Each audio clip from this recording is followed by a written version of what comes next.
Welcome back to our series of videos about the post-binary trend. This video is all about why the post-binary trend is so important for brands. Now, if you haven't read or watched part 1, please do go and watch or read it, as this video will make much more sense if you do that. So, why is the post-binary trend so important for brands? I'm going to lay this out as a very simple formula. The post-binary world is a more complex world because, as we saw in the last video, binaries simplify and often oversimplified the world. So for ordinary people, a brand's consumers, customers or audience, complexity is often experienced as irreconcilable tensions or really difficult choices in life. So one of the key roles brands can play in the post-binary world is to simplify people's lives by providing resolutions to these complex issues. Let's do a little bit of a rewind here.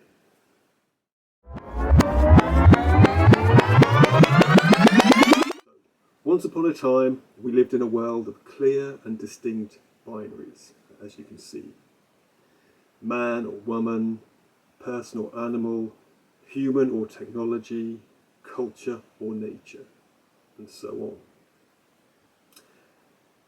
This was a pretty simple, clear-cut world. I always think of the Cold War as the global paradigm for this binary world. East versus West, communism versus capitalism, good versus bad, depending on which side you were on. Now, one of the most important things about these binary oppositions was that they were not equal partners. One of them was valued more than the other, or seen as more important than the other. Imagine each set of binaries on weighing scales. So men, for example, were considered to be superior to women. People were more important than animals. Humans were more important than technology. Work was seen as more important than leisure. Creators were more important than audiences, and so on. Even if, as an individual, you didn't agree with this state of affairs, social norms and institutional conventions tended to prevail, and you would be seen as sort of unconventional or problematic in some way. We call this the binary imbalance. There are many reasons why these binaries no longer hold as strongly today, and that has a lot to do with the breakdown of this binary imbalance. Let's take a look at this. So, from a global perspective, the fall of the Berlin Wall and the collapse of communism is obviously, as you might imagine, a big part of this story. So, following 9/11, the September 11 attacks, the Bush administration attempted to reinstate a global binary through the war on terror and the idea of a global axis of evil. But the wars in Iraq and Afghanistan actually ended up achieving the opposite. It actually caused many people to question whether the US and its allies were really any better than the enemies they were fighting. This is an example of the breakdown of the binary imbalance, and we see this occurring in other parts of culture too. So, at the same time as the simple good versus evil binary was coming apart on a global scale, popular culture was exploring similar issues in shows like The Sopranos and The Shield, where the anti-hero returned as a dominant TV trope, someone who was good and also bad, and it kind of roamed the broad landscape of grey between those 2 points. The result of the erosion of these kinds of distinct binary imbalances, from geopolitics to pop culture, was what we call binary parity, where both sides of the binary opposition were on a more equal footing. And the consequence of this is the complexity that we have today. For example, in the old world of the binary imbalance, viewers didn't feel they had to make a choice whether to cheer on the hero or not. It was simple. Luke Skywalker was good, Darth Vader was evil. But in a world of binary parity, things become more complex. The weight of choice is on the viewer to make sense of and judge the actions of protagonists like Walter White or Don Draper, Tony Soprano, Tyrion Lannister or Kendall Roy. Sometimes we agree with them. Other times we find them despicable. Often we find it difficult to judge them in terms of right and wrong at all. So the feelings viewers have towards these protagonists shifts and changes as the story unfolds, often making them feel uncomfortable or indifferent, or just plain confused about how they should feel. This is a perfect example of the audience experience of complexity. Now, this probably all feels a little bit distant from the more day-to-day world of brands, but what happens in one area of culture has an effect on other areas, and complexity is something that people are experiencing more than ever on a day-to-day basis because the world is becoming more post-binary. And this is where brands can play a really important role.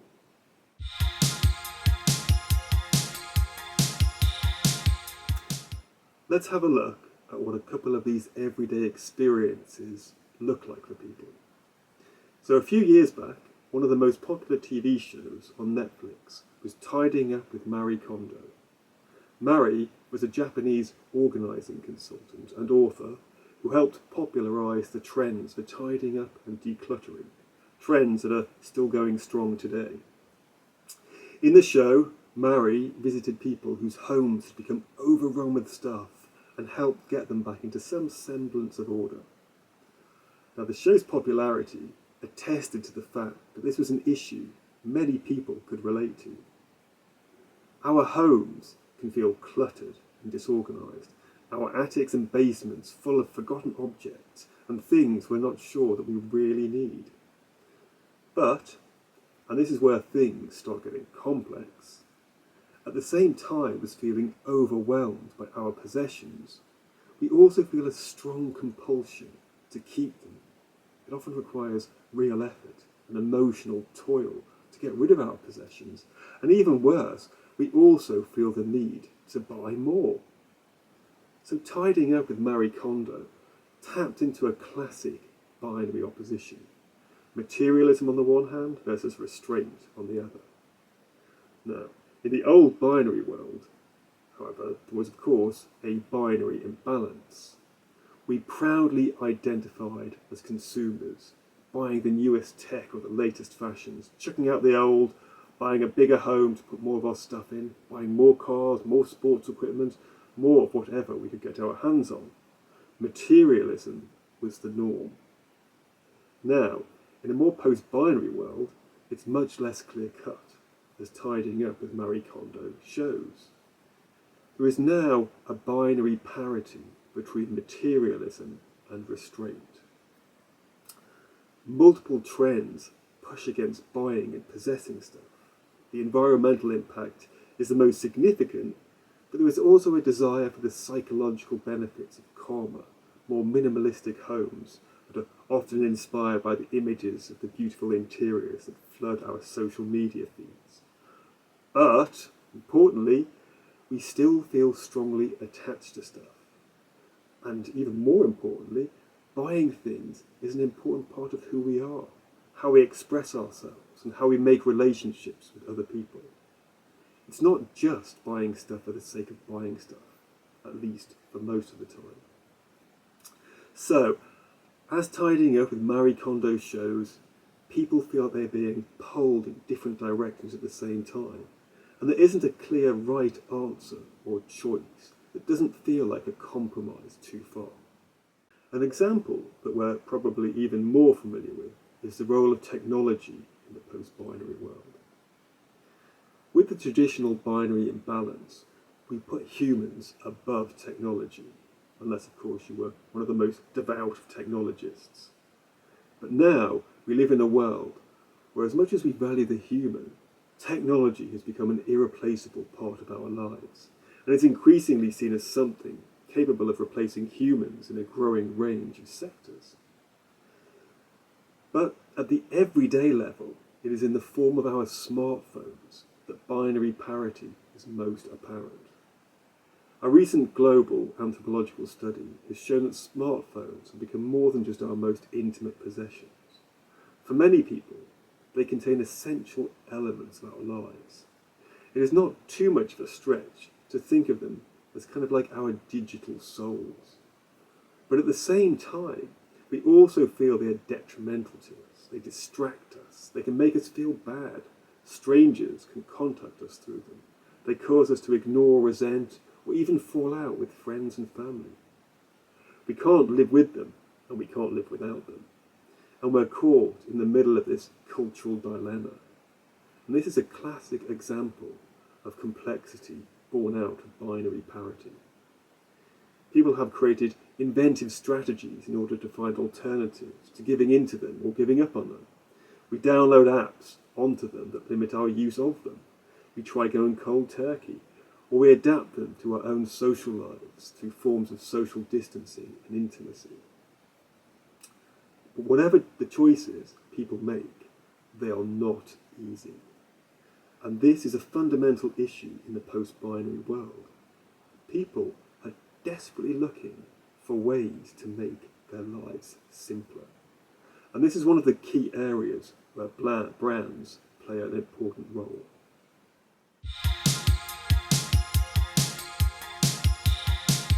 Brands excel when they offer simple solutions. And in a more complex, post-binary world, simple benefits that brands can offer is actually more valuable and desirable. People are always on the lookout for ways to cope with complexity. Being a post-binary brand is about being part of this solution. A core part of the appeal of the post-binary brands I've mentioned before, like Airbnb, Uber and Seedly, is that they offer simple solutions that help people deal with complexity. For example, Airbnb gives us the comfort of home with the excitement of away. Uber makes us feel special and ordinary at the same time. And Seedlip means we can be the life of the party and be kind to our bodies. So I'm going to finish this video with a really simple but very relevant example where brands play a key role in helping people overcome post-binary complexity. Health. So health has become a burning issue in the post-binary world, because while health itself used to be part of the traditional binary of health versus illness, this no longer holds true. Today, individuals can be healthy and also ill, because health is no longer defined as simply the absence of illness. Health is always relative to an individual's personal needs and goals, rather than something that is decided for them by top-down institutions. So health is not only extremely important, but people feel they always need to be doing something to improve their health. They need to eat better or exercise more. They need to sleep better or stress less, and so on. But at the same time, having fun and indulging are also important. People also feel they shouldn't have to compromise too much when it comes to treating themselves. There is then a binary parity between health and fun. The question is, how do you do both? And this was actually one of the earliest post-binary spaces to emerge for brands. We saw brands that offered health and also fun. Brands like Innocent in the UK and Naked in the US offered health in a fun and tasty way. And as health trends have evolved, new brands have stepped in. I've already mentioned low or no alcohol brands like Seedly. And now we also have brands like Impossible Foods that do plant-based meat, and brands like Oatly that are doing non-dairy. These brands help consumers feel that they don't have to make uncomfortable compromises that the more complex post-binary world has created. Another example in the health space is fitness. Now, one of the core tensions here has always been about time. Fitness requires time and commitment. but there are always other important demands on an individual's time.